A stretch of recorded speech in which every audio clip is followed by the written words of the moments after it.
మత్తయి సువార్త 1వ అధ్యాయము 20వ వచనంలో, దావీదు కుమారుడైన యోసేపు నీ భార్యను చేర్చుకున్నటకు భయపడవద్దు అని దూత యోసేపుతో చెబుతున్నట్టు మనము పరిశుద్ధ లేఖనాన్ని పరిశీలిస్తూ ఉన్నాం.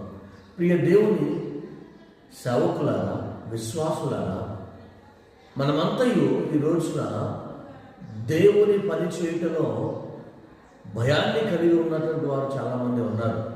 ఒకవేళ నేను పరిచయం చేస్తే నా గౌరవం తగ్గిపోద్దేమో, నేను సంఘ పెద్దని కాబట్టి నేను చేయించాలి, నేను సంఘములో అధికమైన ధనమున్నవాడిని కాబట్టి నేను చెప్తే సరిపోతుంది అనే ఆలోచన కలిగి ఉన్నావేమో.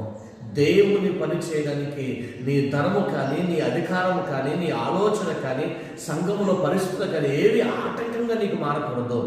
ఈ లోకంలో ఏ పరిస్థితుల్లో నీకు ఆటంకంగా మారకూడదు. దేవుని పని చేయడానికి, దేవుని పరిచయం చేయడానికి, దేవునిలాగా నువ్వు అనేక మందికి మార్గదర్శకంగా మారడానికి వాక్యమే నీ జీవితానికి ఆధారమై వాక్యానుసారముగా మేలుకరముగా నీ జీవితాన్ని నడిపించుకోవాలి. దేవుని పరిచయకు ఏమాత్రం వెనకంజ వేయకుండా ముందుకు కొనసాగులాగిన యోసేపు వంటి జీవితం దేవుడు మనకు ఇచ్చిన గాక. ఆమేన్.